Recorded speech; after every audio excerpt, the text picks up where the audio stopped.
The question is, what's the end game? And this is what people have to ask themselves. Is like one of the corollaries to the female pornographic romance is actually the establishment of a long-term relationship. And the question is, you know, it's so funny because I got pilloried in the New York Times for talking about enforced monogamy. It's quite interesting, because that gets brought up like in every snarky interview. Ridiculous. It was so ridiculous. I talked to that woman for two days. I know, and it's just like a little side comment, and then that became like the center, the showcase. Like enforced monogamy? You mean forced marriage, or? No, I mean that it was an anthropological term which she knew perfectly well because she's a very smart person, and all it means is that there's a pronounced proclivity in human societies around the world to enforce monogamous relationships at multiple levels of the sociological hierarchy. You do it culturally, you do it in expectation, you do it legally. You know, and enforced monogamy, so my son was just married, and if he came to me next year and he said, you know, hey Dad, guess what? I've managed to have 4 affairs in the last year with hot women and my wife hasn't found out about any of them. I'm not going to pat him on the back and say, good job, kid.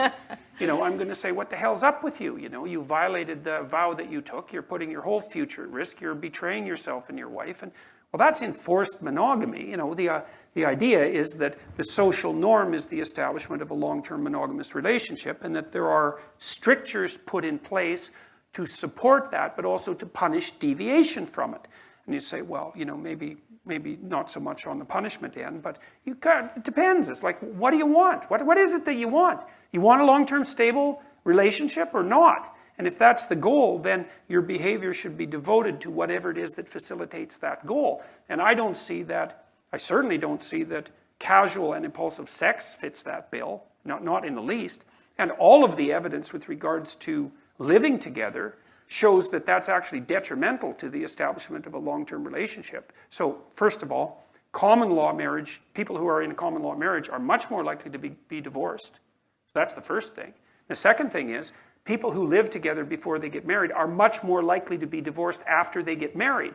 So the idea that, well, you can try someone on for size and see how it works, and then you're going to see if you're compatible. It's like, that's one story. Another story is, well, how about you and I live together for a little while, and, you know, if you're not so bad, but maybe I can find someone better, and if I do, you know, in the next year and a half or so, because we're not hooked together in any formal way, I can just trade you in. It's okay, you can do the same to me. But I don't really see that as the sort of complementary mutual interaction that leads to the formulation of long-term trust. And I think it's a better story for interpreting what constitutes living together than, well, you know, we're going to try each other out because that's what mature people would do. It's a lease or a rental. Yeah, well, that's right. Never wash the rental cars, Reagan used to say.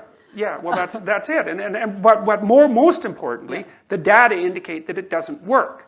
Is that you're more likely to get divorced, not less likely. Because maybe the right attitude is, well, you're probably about as flawed as me, and you know, we're lucky that we found each other, and so let's see if we can make a commitment because we're engaging in something that's very risky, you know, an intimate relationship, and we're going to commit to each other and see if we can build something of value across time.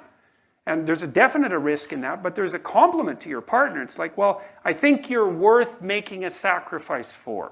And what's the sacrifice? Well, it's everyone else. It's a big sacrifice. And if you don't see that as a compliment, then I don't think you're thinking, because not only is it a compliment, it's sort of like the ultimate compliment. And maybe you don't get to have a marriage that works without that compliment. Maybe it's so difficult to establish a long-term relationship that's functional that you have to make a walloping sacrifice very early on in the relationship in order for that to even be a possibility. And, you know, maybe not, because what the hell do we know about what binds people together? But it's not that easy to stay with someone for a long period of time. You know, it's a real commitment. It takes a tremendous amount of effort.